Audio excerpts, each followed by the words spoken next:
Hello everyone, and welcome to our Game Week 8, I should say, preview. I'm Chris, and Kieran's here too. Keek, how are you today? Yeah, all good. How are you? Super. Yeah, I'm all right. I'm enjoying Champions League at the moment, and we've got Europa League to look forward to tomorrow. We've got loads of players to keep tabs on. So no, looking forward to tonight's Champions League fixtures. How about you? How about you? Yeah, I played my Limitless Wildcard, and it's gone terribly. So pretty much like my FPL season. So that's good. Oh no! Right. Well, let's jump into that because it's an exciting stream tonight because you've got your wildcard active. But actually, before we go into that, let's just talk about our points from last game week. Get that out of the way. It was the double game week. Do you want to kick us off because you got 10 more points than me, mainly thanks to Odegaard's special haul. Yeah, Special. I mean, if I didn't have that, then it would have been a shocker. God, yeah. Yeah, it was a green of 20,000 places from like 2 million to like 1.1.8 or something like that. So Blimey. it's yeah, it's absolutely awful. Nearly a grey arrow, and it's when you're doing that at the 1 millions, it's not good, is it? No. So yeah, 53. Yeah, had Odegaard, had Alvarez and Saka, and then Cash's return, and everyone else blanked. And we Blind got the faith for the -2. United lads. Don't forget our Yeah, got the -2 as well. -2 for Botman. Love it. Yeah, blind faith for the United lads still in there, and just blanking as usual. So yeah, love it. Oh no, it was bad. I feel mine was bad as well. Morris was my highest score in the end. It made me feel like I've just got. Maybe I should take chances on double Oh, game you week. didn't captain him. No, I didn't. No, I Uh, can't. I think it was difficult to justify captain over Haaland. Really, like looking at the numbers and of the two games, I thought that Burnley game was the banker one where he was going to return his points. So the fact that he did get that goal against Everton was, yeah, it made me go, oh, but I really don't think I was ever close to captaining him.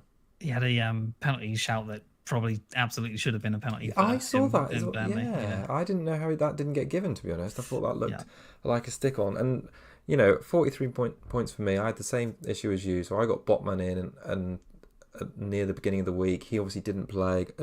Estupinian's -2 on the bench, and I was looking at my midfield going into this game week with Madison, Wembo, Saka, Bruno, and Salah, and I was like, "Well, this is going to be some juicy points."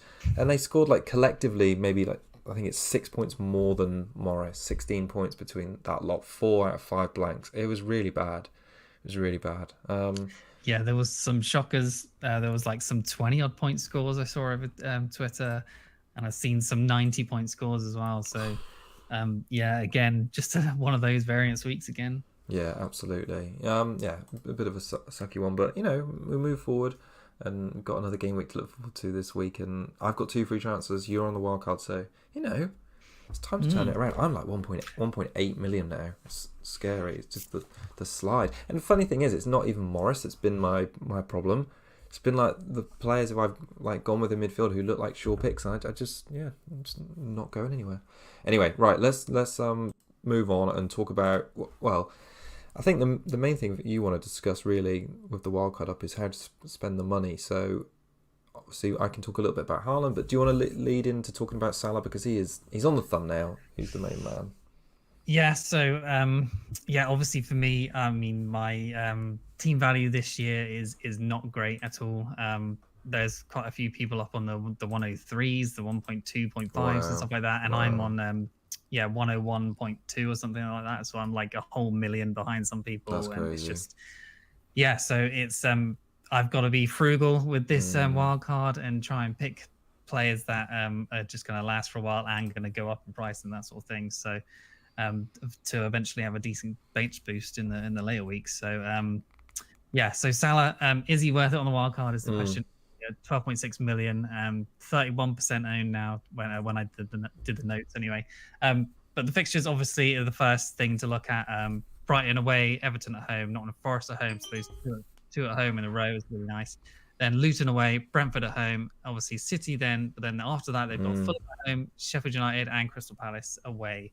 So yeah, the fixtures for the foreseeable look really good. The City game, he's proven to be okay in that fixture before as Yeah, well. yeah. So just on the face value, it looks like, oh crap, like I need to have Salah here for captaincy options. But on face value of the stats anyway, like Mm, Liverpool's XG as a team is 14.75, which is 5th overall, which is it's okay, but kind of lacking for what Liverpool usually are. They're usually in the top 2, top 3. 115 shots, which is 4th of all teams, and then 24 big chances, which is 3rd of all teams, which is good. The big chances is a good sign. So Salah's stats from game week 2 to 7, 5 at game sample size. 3 goals, 3 assists, shots of 18, which is joint 4th, an XG of 3.51, which is 2nd, but his non-penalty XG is 2.19, which is 9th of mids, and it's low, 21st, wow, including forwards as well. And that is actually one behind Diaz for non-penalty XG. His big chances is 5th, which is 7th of all mids. Key passes of 15, which is 6th. His big chances created is 8, which is 1st, and an XA of 2.43, which is 1st. And then his expected goal involvement is 5.9, which is 2nd to only Saka of all the mids. So, his stats not standing out particularly. Good on the big chances created, and the XA, but the non-pen XG is not good. We've seen this kind of from what we've seen so far is he's staying wide, he's staying high, but he is getting the assists and the points that way. He has barely blanked. I think he's only blanked once now, so he's still getting returns. But is that worth the 12.6 million? 1 open play goal, 2 penalties so far, 6.2 points per game on average from a 12.6 million price, which is okay, obviously, but it's not great. So the players on higher points per game at a fraction of the price, players like Saka, Son, Bowen, Watkins, Alvarez, all of them have better points per game. And just below of his points per game is the players like March, Odegaard, Maddison, even Anderson at 4.7 million Palace defender is on a better points per game average than Salah at 6.4, and obviously Salah's at 6.2. So it's just like on the wild card, is it better to have like Son plus Maddison plus like a Diaz and Darwin combo? Yeah, is that better points per value and points per game than owning just Salah himself? Because the sort of spread of team sort of downgrades you have to make to put Salah in is I don't know, is it worth it? There's the talk about should you get Haaland out instead and just have Salah as your one premium. But his numbers for like goal returns are not as high as Haaland's, which where his like captaincy is going to sing, I suppose. I feel like he's the standout option for captaincy this week. I think most people will still. He's better than Son. I think he is better than Son, just because Son is still carrying that little bit of a niggle and he's probably not going to play 90 minutes. Whereas Salah away at Brighton, he's pretty much like got 0 clean sheets, one of the worst fences in the league, often a high-scoring game. That's probably if I was going to go somewhere else, which I think I need to in this sort of this season now of being such a crappy rank, that I think I would look at Salah. Right, that's interesting. Okay. So pros of just picking him. The next 5 fixtures, obviously the clubs have only kept 2 clean sheets combined, with Brentford of 1 and Nottingham Forest of 1. So the safety of picking him as a pro captain option, and obviously game week 8, 10, 11 of 14. And he usually gets rest when they play the Europa League. At the moment, he was rested the last game. I imagine that will probably continue until the sort of knockout phase. I imagine they'll be fine there. So the cons of picking him, low points per game average, as I talked about, and value for his price so far. Sacrifices of the team required to possibly no Trippier, maybe no Watkins, stuff like that, who seem to be like form players. Other captain options in weeks when Haaland is not the best. So there's Son, who you can obviously pick, versus Luton in game week 8. Game week 10 has Saka versus Sheffield United. Game week 13 has Saka versus Brentford, or Son versus Aston Villa. So there is other captain options when you're not looking to captain Haaland than Salah, which are really good fixtures. So, and as I said, more of a creator, which assists are obviously good, but is that worth the value, as we've talked about? So there's that big essay of stuff on him. It's something to decide, honestly. Yeah, and I think probably you're right. He's definitely switched to more of a creator so far this season, and his goals. Well, the fact that he hasn't scored away from home so far is quite a sort of a big surprise when I was looking at or comparing the captaincy for this weekend. I'd say he's definitely turned into more of a creator. I kind of think that's helped him get those bonus. Like in the game against West Ham, he only got that 1 penalty, loads of key passes, ended up getting 3 bonus, and I don't know, True. years gone by, he's just never been a good bonus point player, basically. And I know the game against Wolves the week before that, he did get 2 assists in that game, but again, scooping, I think he got 2 bonus in that game as well. So I kind of think that the assists and key passes and the big chances created, which he's definitely doing more of, is helping him get the assists. So, I mean, it's obviously not as good as a goal, but, you know, in years past, he'd get like a goal or 2, miss like 5 other chances, and end up with maybe 1 bonus point. So, you know, so the assist plus bonus potential is that good enough for the 12.6? Is that greater than the gold potential? I think you're right to question like the captaincy, obviously, because he's going to be so much money, and if you're not captaining him, why wouldn't you just spread the money in other players? And in hindsight, it's really obviously easy with fantasy football, but looking at getting Salah for me like 3 weeks ago now, like he's outscored Haaland in 2 of those 3, and if that, I know it's a big if, but if that goal had stood for Diaz, he would have outscored him again this week too. So yeah. I kind of think it's the fear of not going Haaland because of that ownership is so great this season, and we'll talk about that more in a minute. But I think he is a viable option, and I think the key to maybe doing well this season is picking and choosing the right captaincy week to week and taking a few risks with Haaland. And it might burn you 1 week, but another week when literally everyone and their dog is on Haaland, then that's when you're going to see a big return. Yeah, and obviously if you don't go for Salah, then there's possibly the duo of Diaz and Darwin. Exactly. And obviously Darwin looks to be nailed on, you'd think, right now, because of obviously Gakpo injured for 3 to 4-ish weeks. Jota's out. There's obviously no Firmino and stuff like that anymore. So Darwin should absolutely be playing the next few. Absolutely. And then Diaz, you'd think, is pretty much nailed on too, because other than Jota and people like that and Gakpo, there is no other forward players. No. So it's Saka, it's Darwin and Diaz. So yeah, they pretty much just have to play, as we said. Maybe Szoboszlai, or whatever he's called, could move up to the left possibly, but yeah, I think he's playing well in that sort of 8 role. So yeah, there is the potential to not go Salah and look at those 2 as just a different way. Because if you go for someone like that, you could bring in Trent. I'm really liking the Trent punt on the wild card, but it's just the being able to afford it. Yeah. Obviously, getting rid of Salah does allow that. And obviously, Trent came back. I thought he looked pretty good at the end of that game against Spurs. And the fixtures are absolutely there for Trent potential hauls in the next few weeks. And he's only 8% owned. Obviously, he's expensive and he's probably not worth it this season, but he's 8% owned. Like that is that not what wildcards are for? To get these players that are like really high potential and ceiling, whereas you wouldn't usually get them. So, yeah, especially at the beginning of a good fixture run.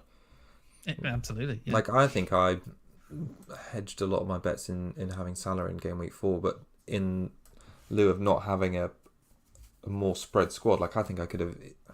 Hindsight's a wonderful thing again. Like Newcastle were not showing any form at that point. I know they had good fixtures, but who would have said like Trippier was gonna score like 18 and 12 and whatever many points he got in the game before that in 3 game weeks running? But I suppose that's what you play for with the fixtures, so you might get something like that from Trent. It's kind of funny as well, because we've kind of gone for different sort of approaches. Of you sort of gone for the Salah, the 2 premium thing, and I've gone for a bit more of a spread across midfield. And it's not really served either of us well, so it's not worked either way. No, so it's definitely not. No. Yeah, I don't know. It's funny. It's funny. I feel like we've had players pop off in midfield, but I mean Salah has been in good in 2 of the last 3 game weeks, and even though I'm not captaining him, I think it's just having that player in there who can return a good amount of points. I just think picking the mids at the moment, everyone talked about it's going to be so easy to hop on and hop off based on who you want for a given week, but it's not as easy as that. They have like one bad game week and you're questioning it. Like you're looking at a shiny new toy and you're not showing enough like faith of players. But you're right, if you have a wild card or you're going to wild card, you're really picking players for at least like the next 4 weeks at least. And Salah has good fixtures for the next 4 weeks, so why would you not? It's possible to have Salah for the next 2 and then sell for game week 10, and bring in Saka / Odegaard back for their runs after Liverpool and is it Liverpool? It's Chelsea and City. Chelsea and City, yeah. So that's the thing you could do as well. I'm thinking of possibly doing that with Son, selling after the next 2, and then bringing back Saka or Odegaard. Yeah, it's tricky. Yeah. I feel like Son's absolute flavour of the week again this week, and against Luton and how good their run is. And we'll talk about. Do you want to jump in to talk about Spurs now? Can do, yeah. Just because just on them, and obviously they're probably a key feature of your wildcard, but their fixtures for now are great. They got Luton away, Fulham at home, who've been super porous. They got Crystal Palace away, Chelsea at home again. That looks like a good fixture now based on how well Spurs are playing at the moment. I mean, all these fixtures do. Wolves away, Villa at home. So, I mean, Spurs' attack is just so improved compared to last season, and just got this great belief running through them. Most shots in the box and second most big chances after 7 games. So the fact that they're sort of topping City for shots in the box is fantastic. Second big chances is most after City. You know, and considering that the opening 7 game weeks, they've played United, they've played Arsenal, they've played Liverpool.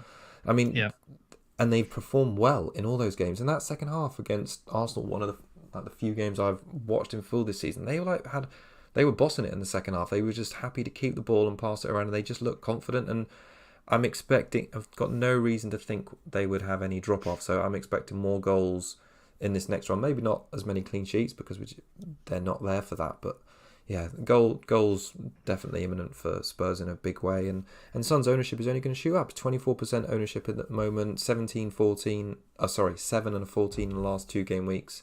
And I think he's a great armband shout this week as well. Yeah, I would like to see them destroy a team soon. I would like to see a 4-5-0 sort of thing. Could happen this weekend. Yeah, it could.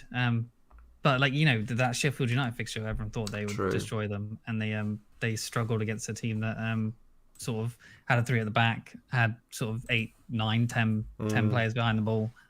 So see what Luton do, but they've obviously been open against most teams. So yeah, well, I'm obviously hoping for decent returns. I feel like Maddison will be better for like captaincy than someone like Son this week, because he's just going to be creating more chances. He's going to have so much time with the ball. Yeah, he's going to be the one creating the chances, and Son has had good finishing in the box and where he's got the chances, but I still feel like he might not get as many chances as he would in a more open game against someone like Chelsea coming up and the ones that just been. So do you think he's and I hate the word essential, but do you think he's like really important to have for these games? Do you think you've got to have him even if you've got Maddison as well? Because I kind of, he's definitely the more explosive of the two, and he's going to score more goals and probably get more bonus. He's just more clinical. Do you think that he's one of the most important players to have at the moment? I mean, we weren't even talking about him 3 weeks ago, and as soon as he's moved up front, he's just looked a different player. Yeah, I think it's hard to say, honestly.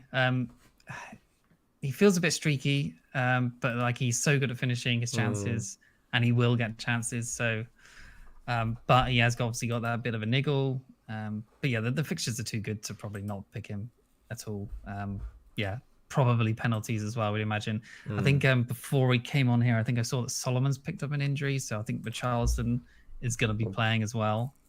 So he played wide, didn't he? Against he did play wide, so Son will probably still stay through the middle, and obviously he did well there. So yeah, I think if you're on Wildcard, you got to be picking him. I think you're going to try and get him in too this week, aren't you? Yeah, He does wreck the balance of my team a little bit. Like he sort of pigeonholes me into keeping someone like Morris for a bit longer, which to be honest, I'm not that keen on doing really. I mean, Luton aren't as leaky as you might expect. Like, having a look at their numbers now after they completed that Burnley game, they're like 9th. I think they're 9th best now for expected goals conceded. So, you know, they're in the top half. And admittedly, they haven't kept, you know, a clean sheet so far this season, and they've been, you know, scored against at home by 2 against Burnley last night, 2 against West Ham. They conceded, and 1 against Wolves. Obviously, Wolves got sent off in that game. So they've conceded in every home game. Well, they've had better fixtures for the XGC because the teams that have been poor attacking themselves. Yeah. That's true. So yeah, it might be a bloodbath this weekend. What do you think? The thing about Porro? I mean, you talked about him a lot last week, so I won't cover him as much detail, but he's played a game extra now, and he sort of again showed a little bit of his attacking worth over Udogie. He got 7 points. He got that assist, and he's only like I think he's 0.2 more expensive than Udogie now. I see what you mean. I wasn't really considering him, and then like after the the weekend, watching him and the previous game against Arsenal, he's just got so much more open play and set piece threat than Udogie. And now that those prices are so similar, that it could be a good time, especially for you on Wildcard or others, that Porro is the main pick rather than Udogie. Yeah, I think just for me on Wildcard, just to save money, I'm probably just going to keep Udogie because I had him from Game Week 1. I've got value in him now. True. So it just seems simple enough for me to just keep him. And Udogie did go like one-on-one through against Liverpool, which was nice to see. And so he was like the furthest one forward. So he did pass the eye test this weekend for attacking potential. But then again, Porro was the one who didn't score, got the assist, and has had more or better attacking metrics recently. So if you're on Wildcard, I think that is perfectly viable pick. Way less owned, which is nice, and a differential. And he's probably going to pop up with a goal soon. I almost guarantee it. Yeah, I think so. And then it'd be interesting to see if there's a big shift from Udogie to him. But yeah, I just on captaincy before we move on, I just thought I'd mention while we're talking about Son and Maddo, because I know someone mentioned it in chat. Double Green said about it, and you obviously talk about it, and we can talk about it a bit more at the end. But just while we talk about Son, if we compare him to Salah and just look at games away from home this season, Son scored 30 points in 4 games, Salah scored 21. Salah's obviously not scored any goals like I mentioned earlier away from home. Son scored 5 of his 6 away, so it is an interesting acid test again this weekend, because in my mind, without really looking at numbers, Son is scoring goals away from home against teams that are coming out. And will that be the same against Luton? Whereas we know with Brighton, they are definitely not going to sit back and try and keep Liverpool because they'll want to play their own game. And it's exactly what happened against Villa. Even though the XG numbers didn't warrant that 6 goals, they will just keep playing that way. And Liverpool are the type of team to feast on that. So, no, I think it's an interesting captaincy shout this weekend. Yeah, I think it's difficult. Like I said earlier, I think I would go Salah just because the 90 minutes, although he did get pulled off last game, but that was because of the 2 red cards. So, yeah, I think it's really tough. It is really tough. I don't even think Haaland is a bad captain either, because his numbers have been so good.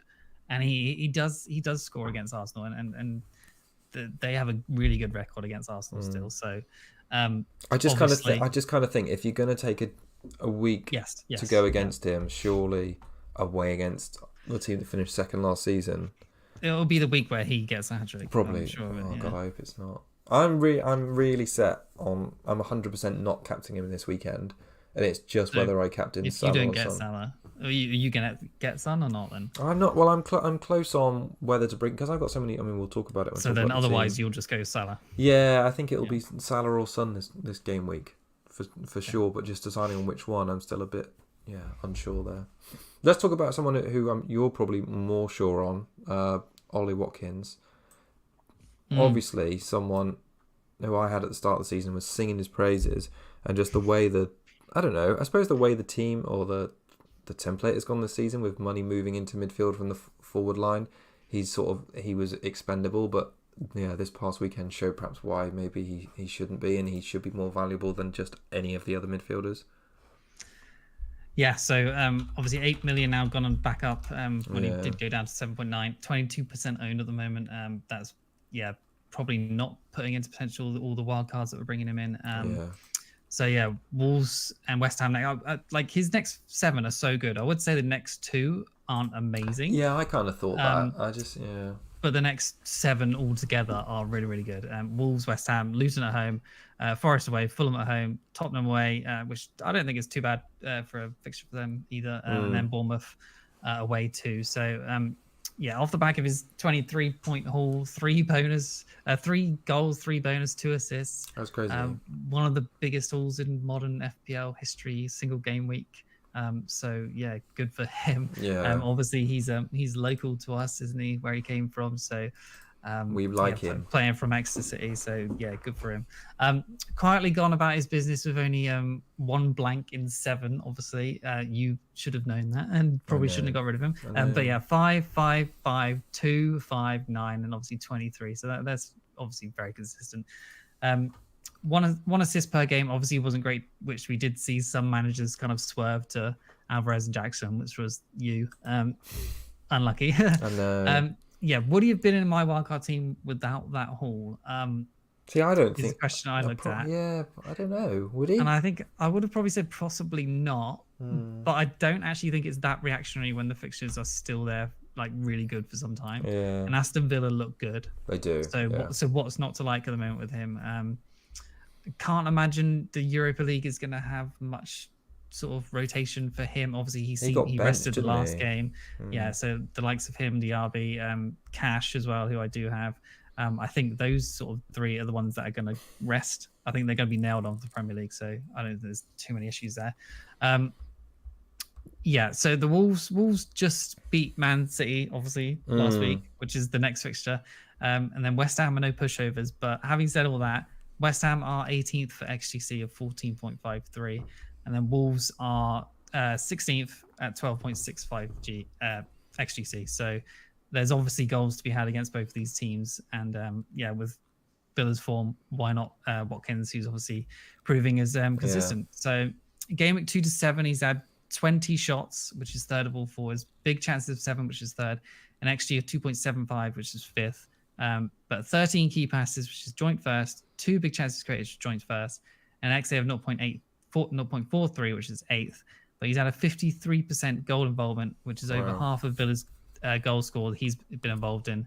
7.71 points per game average, which is obviously bumped up by the 23, which is the highest in the league, above Haaland, Saka, who are joint second on 7.57. And we have seen in the past seasons, he's been an absolute nemesis of mine. I've always not really trusted him, and he would just keep returning every single week, and just destroy my rank. And yeah, he is a streaky player.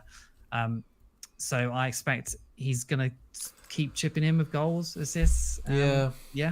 He's just been like the model of consistency, and then he's obviously had this huge one. I'm the same as you, really. Like, if he hadn't have got the big haul this weekend, I don't really think I'd be, even despite this run, I wouldn't be considering him. I'd still rather have Diaby, and just because, you know, Diaby's nearly matched him for points, and he's a lot cheaper now. I think Diaby's up to, like, is he 6-8 now? But now we're hearing from Emery in the last like hour or so that Diaby's out tomorrow and he's a doubt for this game week. So this is awkward. I don't know how that. I think Diaby's 6-7 actually. So he's 1.3 cheaper, and he's, what is he, 40? So he's like 14 points less overall over the season than Watkins. So, you know, that's not that many points for, you know, a fair amount of money when it comes down to it. So it will be interesting tomorrow night. Like you say, I think Emery's going to be resting his players, so we're not going to get like a good indication of how well Watkins is going to play without Diaby. But you've got to think that will probably have some impact if Diaby is missing.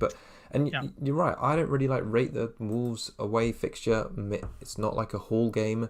The West Ham game at home, I would also say, is not a haul game for him, and maybe he'd tick along. So for someone who's not on Wildcard, who's thinking about getting him in, I don't think he's an absolute must-buy this week. I kind of think if you're looking to get in the game week 10, that Luton, Nottingham Forest, Fulham at home, Tottenham, that seems like a bit more of a... But was Brighton at home a whole game for... I don't know, yeah. Probably not. Maybe like you'd expect a return, maybe a goal or assist. Yeah, but you definitely wouldn't expect us... Yeah, good point. Yeah, I see what you mean. You wouldn't expect a stomping, would you? Like, last time I saw the score was 2-1, and then when I checked it at full time and I'd seen it was 6, I was like, "Oh, what's happened here?" Yeah, you'd think it would be like a 2-2, 2-1, 3-1, something like that. Where obviously he could have been involved. And then Wolves have obviously been decent-ish defensive, but like I said, their XGCs, expected goals to see, have been poor. So there is no reason Watkins can't do anything. But yeah, Diaby is going to be a miss if he misses it. But then Emery had said before that, he said, he was struggling a bit, but he won't see it. He doesn't see it as an issue in any of the games going forward. Obviously, not the case for the Europa League.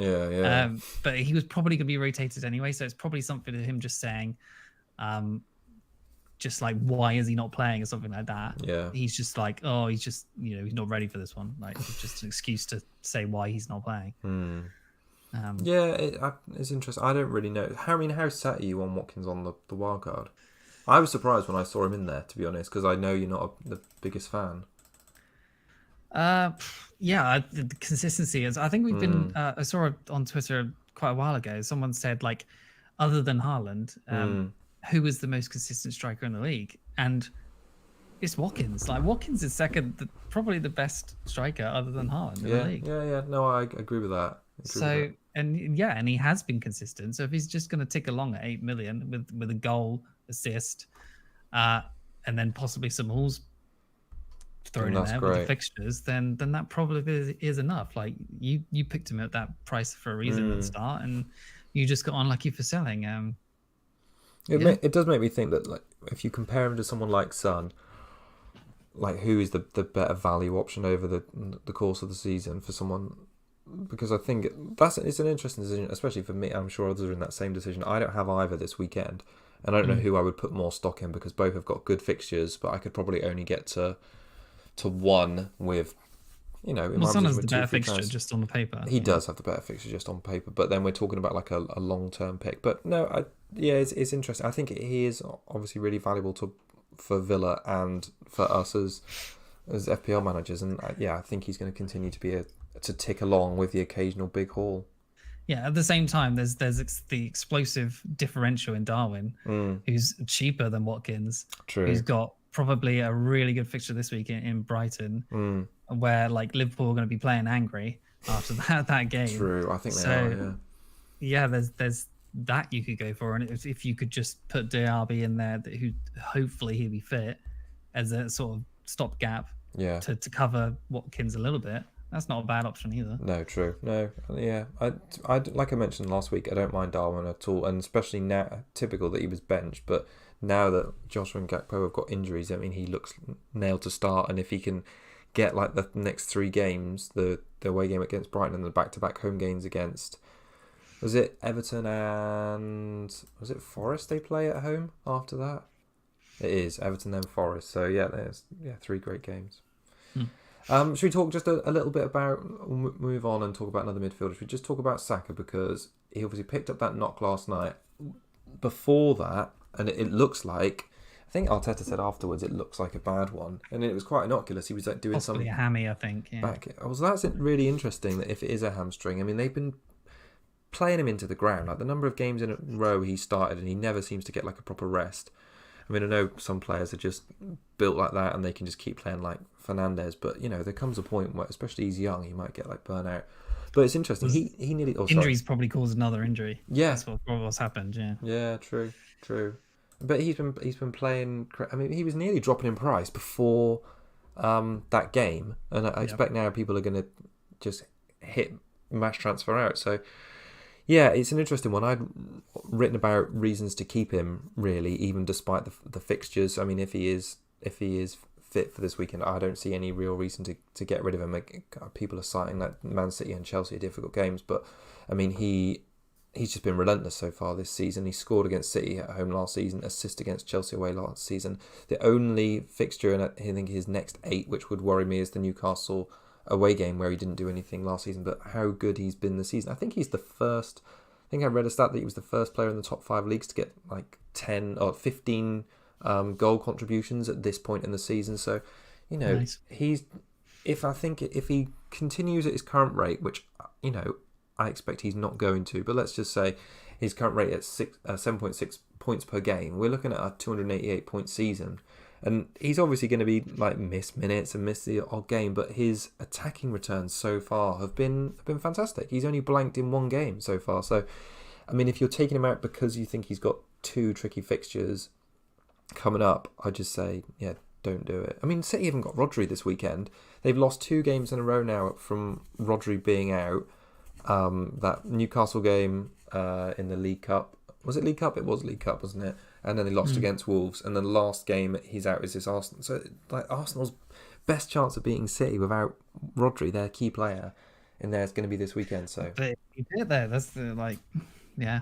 I mean, for me, spoiler, he's out on my wild card. But like, I have a plan to get him back in, because if I'm having Son or Salah, Like I'll be perfectly fine to sell one of them to bring Saka back in, who has been consistent. And for your price. So yeah, for that Sheffield United, obviously that fixture looks ideal to bring back primed, in. doesn't it? Yeah. Or after that, Burnley, the Burnley fixture, Brighton, the Brentford fixture, Wolves, Luton. After that, their fixtures are really good. So yeah. Yeah. Would you have got rid of him? I think because you're on Wildcard, it's different because you could look at you can really target fixtures. If I wasn't, differently. then no. No, okay, well, that's interesting. All right. Although, yeah, I don't know. Depends how injured. I didn't have Son before, so I probably would have to get Son. Yeah, I probably would have. Yeah, because there is Son's got Luton and whoever the other fixture, the second fixture. Yeah. So yeah. No, it becomes an interesting one. I can't wait for that press conference just for all of them, to be honest. My team's got like 3 or 4 flags now in it, and I just need to, with 2 free transfers, decide if I'm just going to target the players with the good fixtures or try and sort out all these injuries that seem to have just cropped up. I take it, so you're totally ditching Arsenal mids on the wildcard. Odegaard, I'm guessing, is out as well. Yep. He's been such a sleeper this season.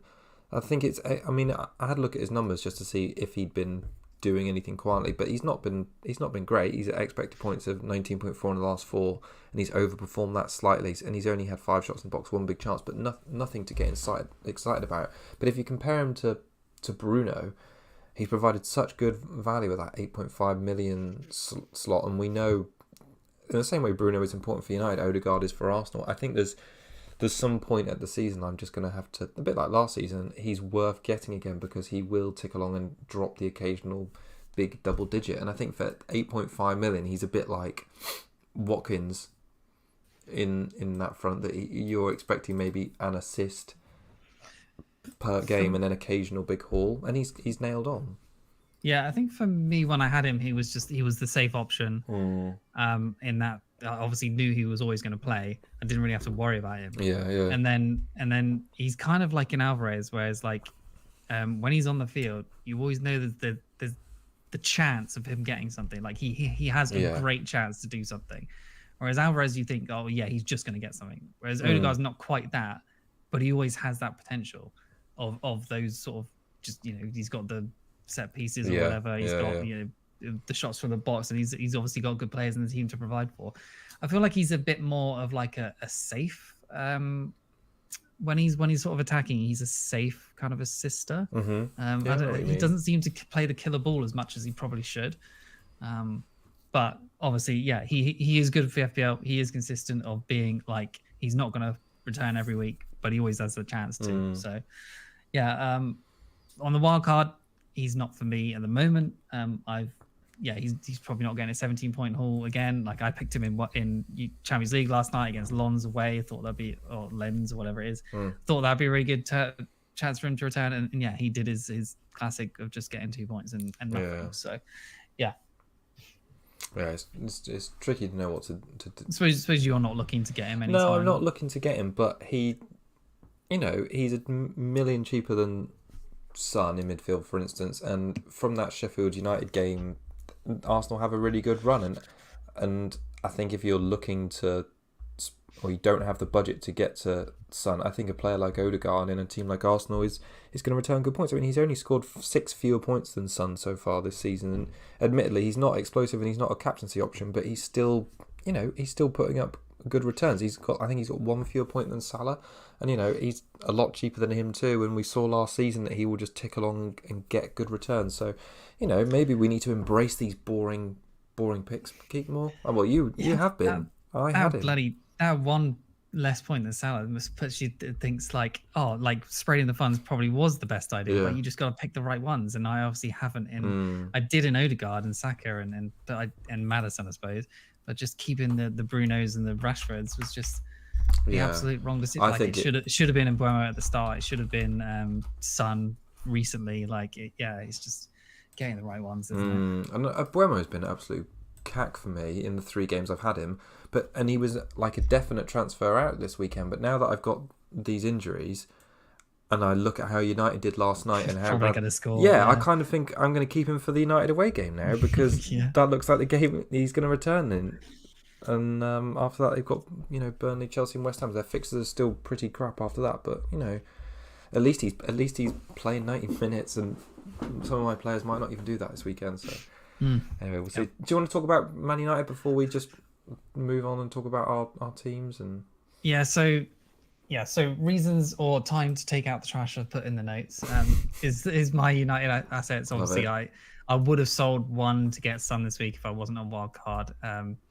But yeah, as a United fan, I obviously expect them to sort of show up one time and just sort of turn everything around, and they keep disappointing me. So they're obviously a huge reason for why my rank has been so poor. 17.5 million of 100 million budget is just 2 players. Yeah. I was there. Well, I feel much better now. I got rid of Rashford, and getting rid of Bruno will feel good too.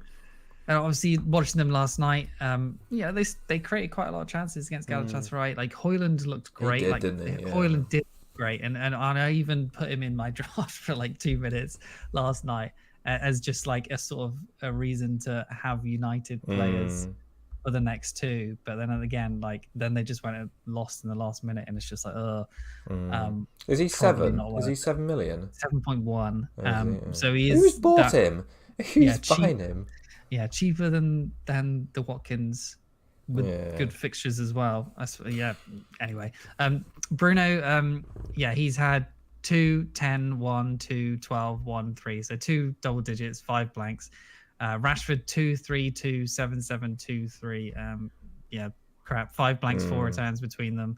And obviously the fixtures they've had is Crystal Palace, Burnley, Brighton, Arsenal, Forest, Tottenham, and Wolves. So there's been like 4 very good home games in there of Crystal Palace, Brighton, Forest, and Wolves, and they've done screw all. Bruno is 17th for points in 7 weeks. Rashford's 24th overall. Bruno, did you say 17 for Bruno? 17th. Oh, 17th, right. Of all players in points right, overall. Right. Players outscoring them: Gordon 5.6 million, Jensen at Brentford at 5.4 million, Douglas Luiz 5.4 million, Buemo obviously, Neto at 5.6 million. The list goes on of players like outperforming them. Reasons to keep them: obviously there's Brentford at home, Sheffield United away the next 2. After City, there's Fulham and Luton and Everton, which is good, obviously. But you're going to be in for some pain, I suppose, if you keep. I imagine soon enough they probably will start to get some points, but it's just when. And I think this Brentford at home game, I think that's going to be low scoring. Like Brentford are not that bad at the moment, they've not been great, but. They're not a pushover again. Yeah, they're not a pushover. I don't even think United could beat a pushover at the minute. Like I didn't watch the game last night, but the confidence just every time they scored on the highlights, like a few minutes later, they were just conceding a huge chance again. Huge. I don't know what Maguire's done to just Lindelof has been crushed for the past few weeks. Like Maguire should have started a few, I think. Brentford's XGC is 8.3, which is 5th best. So I think it's gonna be low scoring. Sheffield United's XGC the next 2 is 17.4, which is 20th in the league. So obviously there could be points there, which is possible pain point for me getting rid of them. But I wouldn't. Maybe not. Brentford have beat United 4-0 last season and lost 1-0. So there's not that many scope for United goals, I don't think. Last time United played Sheffield United, they lost 2-1 in 2021. But obviously different teams. But again, not really confident there. So Rashford from game week 2 to 7, he's had the most shots in the league for midfielders of 24. Big chances of 3, which is joint 10th with 9 other players. So that's joint 10th with 9 other players at 10th. Wow. So there's 10 more ahead of him as well. XG of 2.13, which is 8th of all mids. Bruno's shots 20, which is 2nd behind Rashford. So they're taking loads of shots. Big chances of 3 again, and with Rashford there, an XG of 2.44, which is 6th. Stats are fine, but maybe they've just been unlucky. Eye test and club morale say otherwise. There's probably just much better players with better fixtures at the moment, and cheaper to include on wildcards and transfers. So I think Højlund is maybe an option if you really want to go with United, but those 2 right now. Rashford keeps getting taken off early as well, so he's not 90 minutes anymore. He just looks void of confidence. He does, doesn't he? He is such especially a when he was confident through player. last night as well. He tried to pass it to Bruno, and the pass was under awful, hit, and it wasn't was just shocking. So not looking good right now. I didn't even think like the pass he executed for Hoyen's first goal was like what he wanted to do. He hit it so hard. Maybe that was probably the best play. That was the only place Højlund was going to score that, because otherwise the defender was hitting it. But he probably did not mean that. No, I've said many times before, Rashford is absolute hit and hope, like practically all the time. And that was probably that too. Yeah. I know, it's a shame really. We both backed him so hard at the start of the season, but they've been such letdowns. And the fact that we've made it to game week 7 and you've had both, and I've still got Bruno now, it's just it's woeful really. If you compare it somewhat, all the players we could have had for 9 million, 8.5 million, crazy. Yeah, if the Botman Saka issues, Estepinian's obviously now been injured. If that sort of stuff wasn't happening, I absolutely would have kept them for this run. I would not be wildcarding. Really? I'd be wildcarding in like 10 or something. So you've still got a bit of faith in them? Well, I mean, not really, but like it's just the fixtures, yeah. Right. All right. Well, should we bring up is there any more you want to talk about before we mention our teams? No. Notable mentions. Obviously in wildcard, Bowen at 7.2 million, 15% owned, 7 big chances, first 4 mids, 5th highest scoring player, 48 points, and obviously their fixtures. After Newcastle at home and Villa, who obviously I think they're tough. Those two. They got Everton at home, Brentford away, Forest at home, Burnley away, Crystal Palace at home. Then got Tottenham away, Fulham away, and then Wolves at home. So their run is insane for the after game week 10. So that's a big sort of change between wildcard players who are going now versus game week 10ers. Is that they'll probably get double, West Ham maybe triple from game week 10 onwards. Whereas as me, I'm probably just going to have Areola in defence or a goalkeeper and not look at a Ward-Prowse or a Bowen right now, even though Bowen has been really consistent. So I see no reason he couldn't score against Newcastle or Villa. So yeah. Then there's obviously Diaby, who we've mentioned, 40 points out of position, playing just behind Watkins. 4 big chances, which is third behind Salah and Bruno, or big chances created, sorry. Good fixtures coming from him. Obviously, if he's fit, he will probably be in my team. Robertson, 6.6 million. That's an interesting shout on Robertson, I have to say. Yeah, 6.8%. So nice differential. He's still lower owned than Trent, who's at 8%. He's got obviously their fixtures, as we talked about, are amazing for Paul. Liverpool's XGC is 7.8, which is 7th best. They've only kept 1 clean sheet so far this season. Yeah, but I expect that to get better with obviously the fixtures coming up. 17 key passes, which is second to only Trippier, which is decent. And an XA of just under 1 only behind Trippier and Chilwell. So that's pretty good. Same points, 25 as Estepinian. And obviously Estepinian has 60% ownership, whereas Robertson is 6. So yeah, he's gone sort of quietly at 25 points, and he did pass. He had a couple shots against Spurs, so yeah, he's a nice differential. But I think if you're gonna go for Liverpool defense, you want to try and get Trent on the wild card. Is he back this week, Trent, as well? Yeah, I think so. Yeah, he played the last 20 odd minutes against Spurs. Yeah, I think he's fine. And then obviously Anderson, we did mention him before. We did, or I did. 4.7 million now, 10.5%. Obviously their fixtures are really good. Like I said, he's got the higher points per game than Salah. Nottingham Forest next, Newcastle away, but then Tottenham at home. Then we've got Burnley, Everton, Luton, West Ham, Bournemouth. So their fixtures are decent too. He's had a 9-2, 11-1-1, 6 and a 15. So Blimey. I don't imagine these goals are going to continue every week, but he's obviously very good on bonus. Nailed on 90 minutes. He's the highest scoring defender in the game, even above Trippier, who's obviously just got those massive hauls recently. Solid defense in Crystal Palace, good fixtures, good goal threat, cheap, and he's benchable. A good wildcard pickup, I think. I think for me, like it just 4.8 million he is now. Like I'm struggling to even fit him in with the sort of team value I have. So I like him as someone you can just bench and play for his really good fixtures. But it's just if you it does seem like a bit more, a lot, doesn't? I suppose he seems like a lot. Is what I'm trying to say. Like A lot in what sense? I don't know. Just even 4.8 million. Like given that how they've priced the defenders this season, if you know, you try and play the upside, and I don't know how sustainable his goal rate is, but you kind of think if there's someone, no, it's not. But... yeah, someone like Cash or Porro, who are Cash is maybe I think he's 4.9 and Porro's 5. They're playing for teams who you would probably expect to keep more clean sheets over the course of the season. I think he's possibly a good option, other than like instead of a Burn, instead of like Newcastle defense. I don't think Newcastle's fixtures are actually that great. That great now, no, I agree. West Ham, Palace are the next two. Obviously, West Ham's not great in my opinion. Palace, like obviously without Eze, seems good. Wolves have just beaten City, Arsenal then, and then Bournemouth have got goals in them. Chelsea, Man United.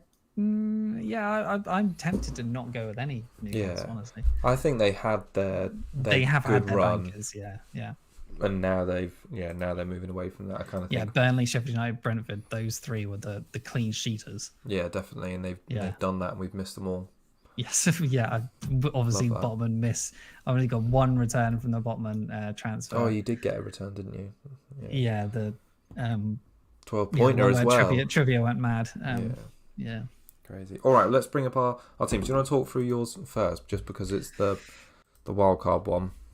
Yeah, I want to get it up on my phone because I can't even remember what I sent you. It changes that often. At the moment, it's Raya in goal with Areola. Although I'm thinking Raya's probably actually not worth it because I'm not even sure he's nailed on because he made a few mistakes. We're at the first last pick. Night. We're at the first pick, and you're not sure. Yeah, he made a few mistakes against Lens last night, and I think after 2 weeks' time with Areola, he's just going to be a perfectly fine keeper to just start every week. Because West Ham defense is fine and the fixtures are good. And Turner may lose his place soon, but I'd probably just keep Turner in there. He hasn't yet, to be fair. He hasn't yet, so let's just see. I probably will change Raya. But I do think Arsenal's fixtures, obviously after the next two, are really good for clean sheets. So that's why Raya was in there. Right. So Cash obviously locked in. Burn is in there for now. Like I said, not that keen. He may not stay. Gay was in there as well, just as like someone that I could only just afford because I couldn't afford Anderson. And then Udogi, I'm just going to keep, so I had him for 4.5 million. Taylor has played the last at Burnley. It's 3.9 million, cheapest player in the game, but he's played the last 90 minutes. Okay. I don't see why that would not continue. Then I've got Salah, Diaby, Anderson at 4.4 million is getting minutes. Maybe not start every game, but he has been getting minutes. Has started a few. He'll probably continue coming off the bench. There's some real budget scraping here, isn't there, with the 3.9 and the 4.4? It's because I've got Salah, Haaland, and Son in there. Yeah, and then Watkins as well, obviously. I've got Maddison and Son as the double up there, and then Haaland still, Watkins at 7.9, and then Solanke, who's quietly been ticking along as well. Let me have a look at his. I haven't got this down, but 1 second. Okay. I mean, he's been doing okay, hasn't he? Yeah, he's like the 6th scoring forward, which is pretty good. So he's had game week 1, 7, and then he had 5, then he got 2, then a 7, a 2, and a 6. So he has ticking along. So that's not bad. Like that's more return, like average of 1 return a game, basically. I don't think he's a bad pick at all. And their fixtures coming up for Bournemouth are decent as well. Everton away next, Wolves at home, Burnley at home. The next 3 really good. City, they got City and Newcastle after that, but then they got Sheffield United after that. They got Palace as well, Aston Villa. So they're not bad. I think as a differential pick, he's not bad. As someone, he's 2.4% owned. Like that's great. How does he compare to someone like Morris?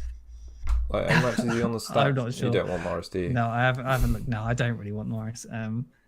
Just because, they're not going to continue doing much, I don't think. I mean, maybe I should look at Morris's for cheaper, but the fixtures coming up for Luton are not great, are they? So, I would love to have Porro. I'd love to have Trent in there. I would love to have Darwin. I'd like to have Diaz. Watkins, maybe not essential, but then he probably is if Diaby's not going to be a pick. yeah, it's tough. Even when I put Raya out to a Turner, it gives me like 0.4 more or something like that, or 5 more, and I can't do much of it. Yeah, the team value is awkward for me. How much of an essential is Salah / Son / Maddison? Because that's surely they're the biggest ones. Like, I know we've talked about Salah a lot, but surely if you're going to have those players you want to have, you're going to have to make a sacrifice somewhere. Well, exactly. Yeah, it would probably be. Maybe I could take Maddison out, but I feel like Maddison's a bit better than Salah. He's just consistent. Better than who? Than Salah? Than Son, maybe. Oh, than Son. I don't know. I think that's kind of tough. Just because I think Maddison will tick along, whereas Son might go on a few blanks, then a haul. So. And the price difference between the two of them is quite a lot as well. Yeah. So I think if I was going to get rid of anyone, it would be Salah, and I would just get Diaz and Darwin, and then maybe Trent. God, you don't know, do you? You've got a lot going on there. Because I like I said, I like Salah for that captain. Yeah. But then also I have mentioned that I feel like in the weeks that you don't want to captain Haaland, you can captain a Son or a Saka instead of a Salah. So, and like I said with the stats earlier, like Salah's stats aren't that amazing, but no, but he's still returning. I mean, I didn't mention it earlier, but just I remembered it now. That I think why I've been too scared to go away from Haaland, I was having a look at just combinations. If you'd alternated Saka and Salah as his captaincy this season, they would have scored, I think it was 10 more points than Haaland. If you just, like, not for any home or away, if you just literally just alternated the captain every week, and then just obviously on the one that's got the better fixture, they would have outscored him. So, yeah, I think that the fear of not captaining him is really there, and I think main takeaway from this past game week, maybe in the Prit 2, is we've got to be a bit braver with going against the crowd. I feel like at the 1 million ranked, like, what is the point of playing it safe in a wildcard, really? Like, yeah, you can just go template, but you need that template to hit. Yeah. Whereas that's not guaranteed. And then you're just going to be following everyone else anyway, who might have got these players already. I think you're right. I think you need some low ownership players in there to give it. I think like a player like Solanke is fine. It's not someone I was expecting to see, but you're right. Like the reasons are right. It's part of the same. There was another draft where I had like Solanke was like Archer. Then I had I think Diaby was Diaz instead, and then it had like pretty much the same defense, but it had Anderson in there as well. So that's an option of a 4-4-2, I think it was. Yeah. Which I don't like as much this season. I'm usually I quite like 4-4-2s, but I don't think there's much. There's not that much clean potential sheets, in defense this year. Yeah. No. So. I think you're right to play the fixtures. I mean, I only compare it to Morris because he was cheap and at the time wasn't doing very well. But I absolutely played the fixtures with Morris so I could afford someone like Salah. And I think he's averaged over 5 points per game in the 4 game weeks I've had it. And for the fact that he was 5.5 million, I'd say he's nearly like got his same amount of points per game as his price, and that's absolutely fine. And if Solanke does something similar for his like good run of games, there's no reason not to get him. And Morris's ownership is still under 10%. So yeah, if you're going to take a chance on differential, I think the wildcard is the time to do it. I think someone's mentioned Kulusevski, like he's probably nailed on. I think he's played most of the minutes. He hasn't done that much, I don't think. He's got 28 points. Yeah, he's pretty much played 90 in every game. And he's 1.9%, but he's only had 2 returns, one 10-pointer and one 8-pointer. 2 returns in 7 weeks. I don't know if I'd want to double up on a Spurs player that wasn't. But then there's Richarlison as well, who looks like he should be playing the next few. But obviously, when people had him, he was crap. So, yeah, probably won't go there. But Son, Maddison, and Udogie is perfectly fine for Spurs. It's just that. But if I take out Salah, like Darwin and Diaz probably aren't going to be nailed on forever, and then there's going to be that issue of just what do I do then? But I don't mind that. I was looking at it. I'm not going to be one of those players who gets rid of Haaland either. I'm not considering that. His stats are actually still so far ahead of everyone else. Yeah. And he's just been his finishing is just sort of flatlined a little bit, where he's missing some of these chances Yeah. rather than taking them all. But I think he's gonna start putting them in sooner rather than later. Yeah. He's not all of a sudden crap. So I actually did loads of notes on Haaland captain. We haven't ended up talking about it, but just his stats in the last 4. So 16 shots in the box, 10 big chances, XG of 4.89. That's like top over everyone by such a long way in all metrics. So I think the consensus is that he's still performing like really well, and underlying numbers are great. It's just maybe we need to take risks with the captaincy a little bit more on for any game weeks that he's not going to perform. Would you pick Salah on your wildcard? I assume you probably would. But... I would, yeah. Just because of the fixtures, I kind of think I'd make a sacrifice elsewhere. Like maybe I wouldn't have double Spurs attack. But anyway, yeah. Yeah, maybe not Watkins. And maybe Watkins could be Darwin. Yeah, and maybe I wouldn't have Raya and not Areola. I'd probably get... No, I think Raya is definitely not going to be there. No. I do like Arsenal's defence after the next 2. Yeah, so they're definitely food for thought. All right, I'd like to chat about mine very briefly before we wrap up. Yes. Sorry, that's all right. No, it's good to hear because I'm sure there's other people on Wildcard, and I like hearing what you're up to as well. To be honest, because you've usually got a good idea about something. And obviously, I'd like Trippier as well. I didn't mind. Didn't say that Newcastle's fixtures are that great, but Trippier is obviously good for the attacking metrics. But I can't afford him. Yeah, you're back to the pre-game week 1 dilemma we had. Like, do we just spread the cash around, or do we load up on big hitter? Yeah. And maybe if you're not going to captain Son in any of these game weeks, then maybe he's the one that you should sacrifice.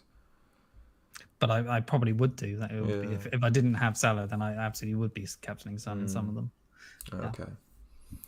All right. Well, I'll talk about mine quickly because it's a Christmas tree of... Well, I say a Christmas tree of colours. So if anyone's not seen this, Stupinan apparently has got a knock that might keep him out of the game tomorrow. I don't know if that's the weekend, which, I need because Botman is out and Bell, my backup Luton boy, also got injured as well. So I've got maybe 3 defenders out. So I've only got 2 playing defenders, and then I've got Saka, which is yellow flagged. So, I don't really have too many decisions to make this week. Otherwise, if that makes sense. So it's I'm pretty happy with my team, and I've got 2 free transfers, but I wouldn't if everyone was fit, I wouldn't really think I'd need to use them, if that makes sense. On my horizon, I know I need to get rid of Morris, but that doesn't look like it's happening this week. Would you play Archer instead of Morris this week? Archer away. I mean, Sheffield United have been absolutely pants, but they're away at Fulham home against Spurs. I kind of think Morrison is slightly the better player, and he's got penalties as well. I mean, that's real. It's like a shit sandwich, isn't it? Choosing between 2 types of shit sandwich, yeah. I don't know, honestly. I would probably play Turner, though, over Areola this week. You? Yeah, just because Eze's now injured for quite a while. And just like, where's the attacking output from Crystal Palace? Yeah, maybe I'll do that, actually. Maybe I'll do that. I don't know, I just got really into the habit of thinking Newcastle, West Ham were a better team. But yeah, they are. But... yeah, maybe I'll do that. So, what else was I thinking? So the options are so I've got 2 free transfers, by the way. If Saka's out, I'll probably get Son and then leave it. And Estupinan can play. If not, if Estupinan, Botman, and Bell are out, I'm surely going to have to take one of those out because I only have 2 playing defenders. Yeah, so I've only just found that out beforehand. I want to get Saliba in game week 10, and they've got 2 rough fixtures, but maybe I should just do that because it was sort of like on the radar anyway, even though it's against City, but that seems like such a waste. So I don't know. I'm really unsure about there's no other defences I really want to invest in at the moment. No. Yeah. Yeah, there doesn't seem to be any other great defences, is there? No, I feel like I got most of them covered. I remember I don't really fancy like getting a Newcastle defender that isn't Botman or Trippier. I don't really fancy Shaw. Seems a bit too expensive, and Burn maybe. I don't know. There's not much upside there. I know we got like the goal, but how much in the bank maybe Anderson. I've got 1 million. Okay, so you could do Saka to Son and Botman to Burn. Yeah, I could do that. I could do Saka to Son and Botman to Anderson. The Palace one. Yeah, home against Forest this week. That might not be bad. Yes, yeah, I quite like that. Yeah, Maybe I'll do that. So, I kind of think it's important to get rid of the oranges in the team now that I've got 2 free transfers. And like I say, my initial plan at the start of this week would have been get rid of Bruno and get rid of Mbeumo and get Son and Diaby. And now that I've got injuries to deal with, both issues. Yeah, Diaby might not be fit. Then there's no Son point. and Diaby both have knocks, so even Son does. Even that's not great. Yeah. Maybe I'll get rid of Botman and just accept that was a bad transfer last week. And he's not even played for me. He's come in and he's gone out again. Oh, yeah. Maybe Anderson would be better. That's just, it's bad, that is. Everyone just assumed he would play. It seemed everything was saying that he would play. So, I don't know. But yeah, I think Saka, Son, and Botman, Anderson / Burn sounds good to me. Yeah, maybe I'll do that, to be honest. How much have I got? Botman's sell price is 4.6, so yeah, I can afford. So, we'll see. I'll see what happens on the press conferences on Friday and tomorrow. Nice. Cool. All right. I think unless any more to add, that pretty wraps up this week. No, I don't think so. Just, there's going to be a lot of tinkering. There's going to be loads of tinkering. You're not going to know what to do with yourself. Yeah, I hate wildcards because I just can never decide. No, and you're like what always happens. You're going to basically consider every player, and this weekend's going to suck because you'll like have returns from play or get returns, and you'll think, did I actually pick them in the end? Oh, Bruno, Rashford, Odegaard, Saka. They're all going massive this week. Going big this week. My midfield that I've had from Game Week 1 expected to be huge, just differential across the board of having all 5 like power mids. Nope. Yeah, no way. Yeah, they're all going to return this week. Oh, God. Well, let's hope that doesn't happen. All right. Thanks, everyone, for tuning in. Thanks for all the questions in the chat. And we'll catch you next week. Have a good game week. Cheers all.